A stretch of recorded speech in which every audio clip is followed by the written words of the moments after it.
Welcome back to Grumpy Vet Garage. Today we're working on my 2007 Chevy Silverado 2500 HD. Anybody that's owned any of these classic trucks knows that the steering column bearing is annoying. Going over any kind of bumps, it feels like something is rattling apart in the front end of your vehicle or something is loose underneath the dash. So it requires attention. I have here a factory bearing, still in the package, but it's a green plastic bearing, and it's got just a plastic retainer, but it's ball bearing. It's a good bearing, but for a very short period of time. I've replaced these before, and they just don't last. Hence why tons of people are having these same problems. They fall apart. So to remedy that, and hopefully remedy that for forever, I've gotten this unit right here from Wolff Engineering, and it's a machined bearing with an inserted ball bearing on the inside, very smooth. I shouldn't even say ball bearing, it's like a sealed bearing, but it fits in place of that factory OEM bearing. A very tight fit, very nice piece. So we're going to install this today and get rid of that rattle in the front end of the truck. So before getting started removing anything on the steering column, what you're going to want to do is make sure to attach your seat belt through the steering wheel, because you want to hold this from turning. You're going to be disconnecting the steering column down underneath. Let me see if I can get a good shot where you're going to be working at. You're going to be disconnecting it right there, and you can even see the green bearing right there that we're removing. But you're going to be disconnecting the shaft, and it will allow the steering column to then be able to be spun freely.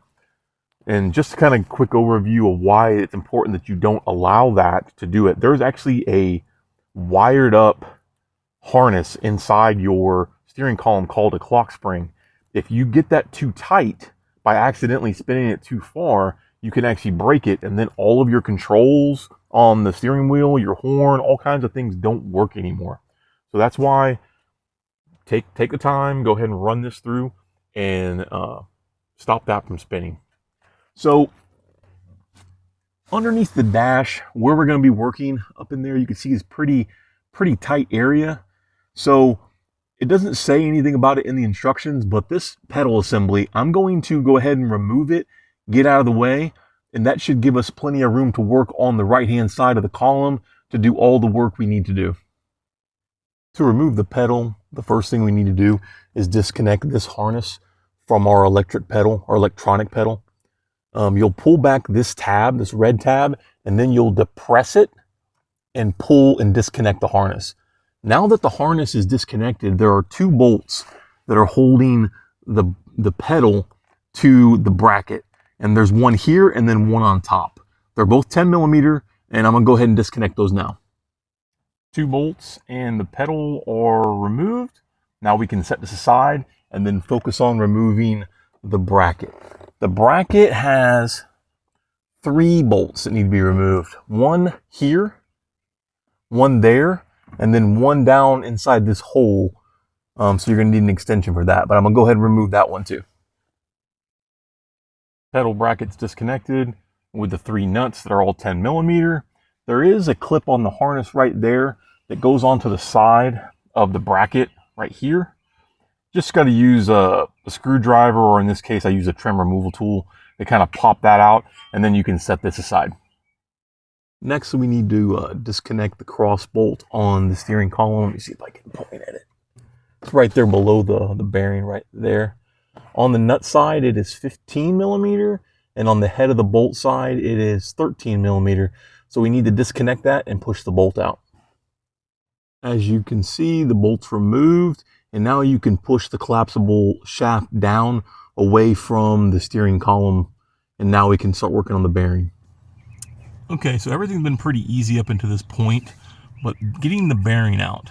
So I've already popped it back and it hasn't been twisted, but there are 2 tabs that are up into the metal column sleeve that are holding this bearing in place. So I'm trying to, it's a very tight area, so I'm trying to get my hands in there to show you. Hold on. Had to shimmy upside down to be able to get in here to show you. But right here where I'm pointing with a screwdriver, you want to pry right in here. So not here because it doesn't give you much leverage against the edge of the sleeve. But if you get in right here, it lets you get the screwdriver past this edge to more of a beefy part of it, and then you can twist it and it will pop down this bearing out of the column. So here is the bearing fully pulled out. You can see that the white retainer, which is the ball bearing part, is still in there. If you pull yours out and it doesn't look like this on the inside, then you need to fish out your bearing section that'll come apart. It's very common with these that the bearing part will come out and it'll be in multiple pieces. Now the individual ball bearings won't fall out because there's actually a metal cage inside of this plastic retainer piece, but you need to make sure all of it's removed before you try to put the Wolff Engineering bearing in place. So now that the bearing is not in place, the actual column is loose to move around. So that's good. If something's binding it up where it's not moving around this freely, that means there's something in there that needs to be removed. Moving on to go ahead and put in the Wolff Engineering bearing. You can see on the bearing that it has 2 O-rings, and that is what provides tension on the inside of that sleeve on the column to keep this in there. But it's locked down by the 4 Allen screws. You're going to want to go ahead and put Loctite, and they provide Loctite with the kit.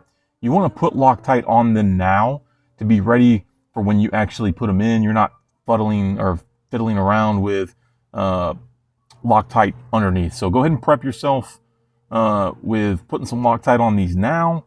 And then what you need to do is grease up the side of this bearing and then grease up the inside of that column. I'm going to use Redline CB2. Again, you don't need to use this stuff. You could use a regular multi-purpose grease. You're just trying to lube up the surface so that hopefully it will slide in easy, but I have a feeling it's going to be difficult. Okay, so it is slid into the column sleeve. Now I need to locate the Allens, which there are flat sides of the column, the shaft coming through, and then there are curved sides. You're going to want to line up the sides with 2 of the Allen screws, and then the curve with the other 2. You want to kind of square it up so they don't really rotate.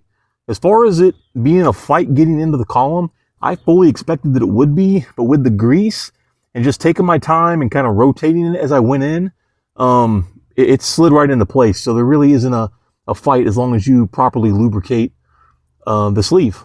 So now I'm going to move on to starting to tighten down the Allen screws. Okay, the Wolff Engineering bearing is fully installed into the column, and there is no play here.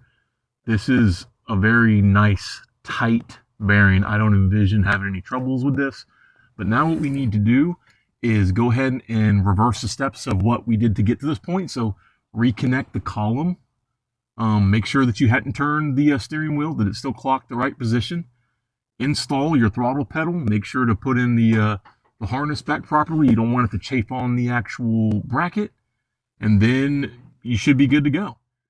So the steering column's all back together. The Wolff Engineering bearing is installed and it's very nice and tight. Took the truck for a drive. Fully expected that it wasn't gonna make the rattling noise, that it was gonna solve that, and it did. But what I didn't expect was the small vibrations in the steering wheel that it eliminated. So you're hearing the noises of the bad steering bearing in the column, but you're not realizing that some of that vibration you're feeling in the steering wheel is the shaft inside the column just vibrating on that bearing.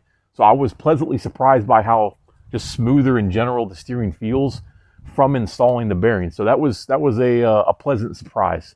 But I hope this video was able to help somebody hopefully install a Wolff Engineering bearing in your Silverado. Also wanted to remind everybody that Wolff Engineering makes bearings for Chevy and GMC trucks before this one as well. I believe they make some after, but check out their website. It's Wolff Engineering. The link to that website will be in the description. But I think it's definitely worthwhile. But if you like these kind of videos, step-by-step installs, those are the videos I like to watch, so I hope you do too. Please consider subscribing to my channel. Also, to help out the channel, we have a merch store. This is a Grumpy Vet Garage shirt here. We have hoodies, zip-ups, and pullovers on there too. The link to that store is also in the description. Get yourself something if you so choose. But thanks for coming and seeing me in my garage. And until next time, have a good one.